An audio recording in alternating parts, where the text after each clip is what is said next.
असली औकात ही है।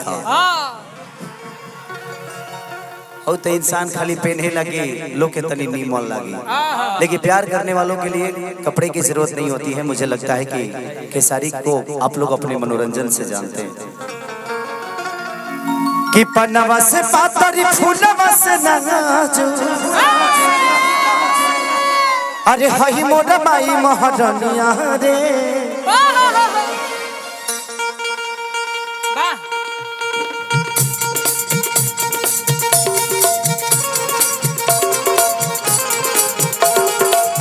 पन्नवा से पातरी फूलवा से नाजो, हई मोर माई महारानिया रे।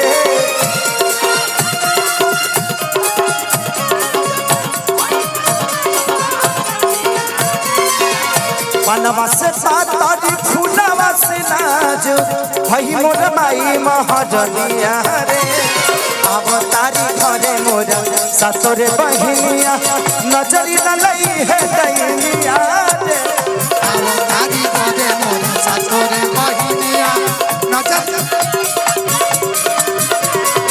अब तारी घरे मोर ससुरे बहिनिया, नजरी न लई है दैनिया रे।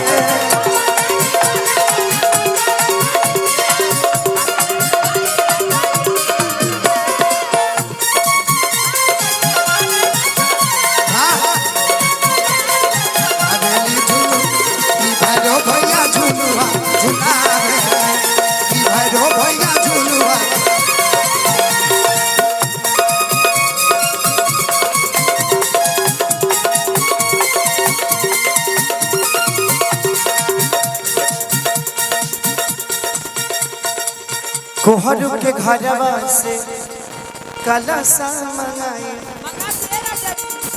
ओही रे कलशवा पचैरो बाबाई।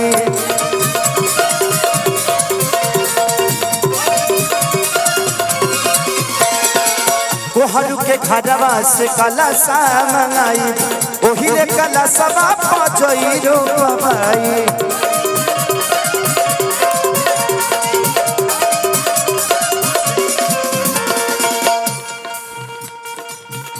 कि जाई गंगा घाट से ले आयब गंगा जलवा, माइला लाइब हम बनिया रे।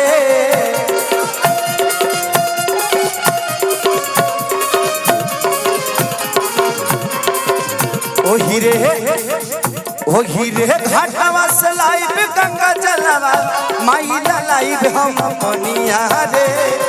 अब तारी घरे मोरा ससुरे बहिनिया, नजरी न लई है दैनिया रे।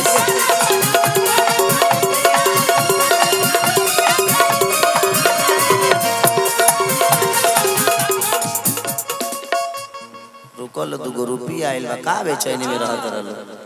चलिए ओमकेश एंटरटेनमेंट ना, चलिए ओमकेश एंटरटेनमेंट और भाई के तरफ से बहुत पुरस्कार आशीर्वाद कर स्वीकार। इन्हें 2000 के नोट ना चले लगा। यूपी हो, यूपी में तो सब कुछ, बिहार खाली बंद थोड़ी बा।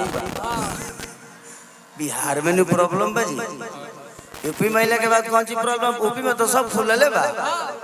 एकरा जहां से लेवे के लेके अस्थिर हो जाओ नहीं जी। यूपी एकदम एक नंबर देश है। 2022 में चलेला अच्छा 2000 आ गए। अंकेश एंटरटेनमेंट तो गाना वाना नहीं खले ले का हम ले लो, सस्ते मिल जाए जरा। अखिलेश बाबा से पूछा करना सस्ता पड़ता नहीं करियो। कि जाई गंगा घाटवा से लाइब निर्मल पनिया, कि जाई गंगा घाटवा से लाइब गंगा जलवा, अरे लाइब निर्मल पनिया रे। अब तारी घरे मोरा ससुरे बहिनिया, नजरी न लई है दैनिया रे।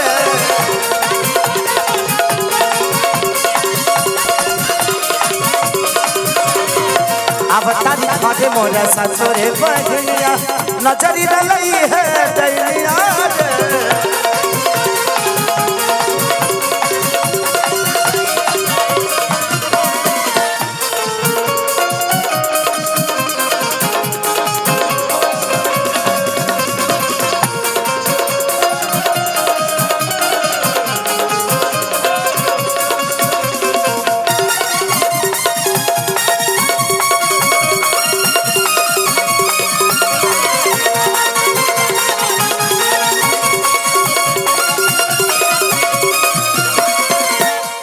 लास्ट में भक्त कहता पवन पुजारी ला पूजा के बोलाए लाइक है शरीरा से पचा जा गवाए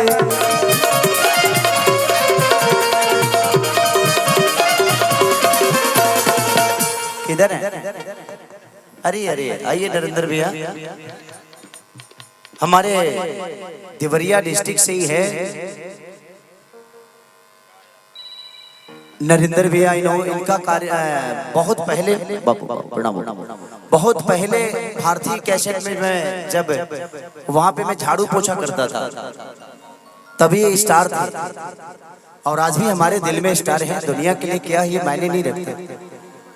उस समय इनका गाना बहुत चलता था। मैं छोटा था तो मैं भारतीय कैसेट एक कंपनी थी जिसमें मेरा काम था सिर्फ बर्तन धोना झाड़ू लगाना। तो वहां पे भैया हमेशा अक्सर जाया करते थे। महेश परदेसी उस समय थे हम लोग के साथ में।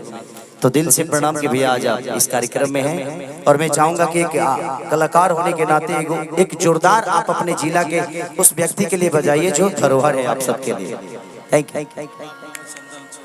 अच्छा आपका बेटा है ये भी गाता है, बाप का नाम रोशन करना बेटा, ठीक है। Thank you thank you. कि पूजा ला बोलवले बानी पवन पुजारी साथे अखिलेश बाबा यौरी खेसारी जिंदा राइटर। कि पूजा ला बोलवले बानी पवन पुजारी साथे अखिलेश यौरी बबुआ खेसारी।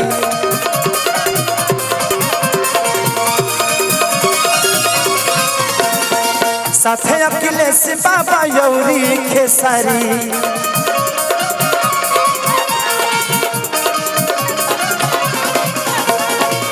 जाई बहजरिया से लेके हम आई, जाई बहजरिया से लेके हम आई माई न ओढ़ेला चननिया रे।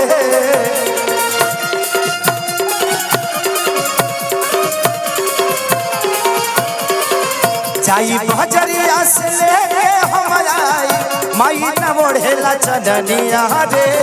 अब तारी घरे मोर सासुरे बगलिया नजरी ललई है।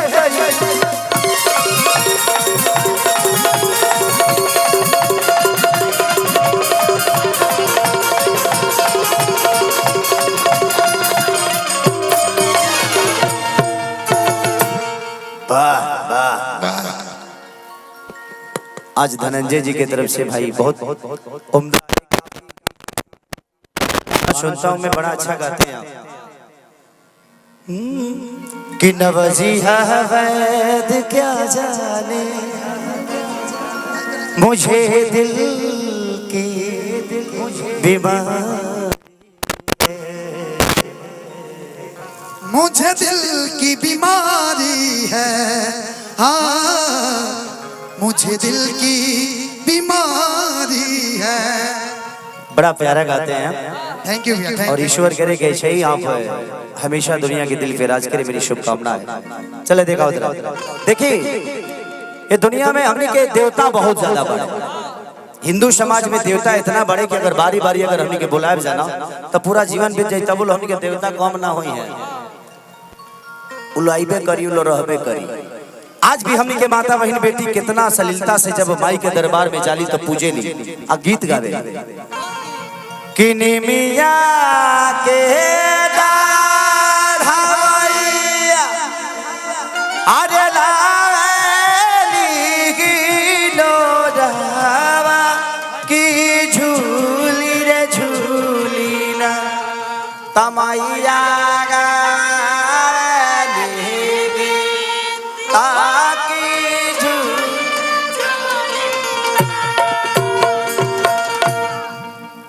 लेकिन आजकल के लड़की जींस पैंट टी शर्ट पहन लेते हैं, हम बुरा नहीं बोला।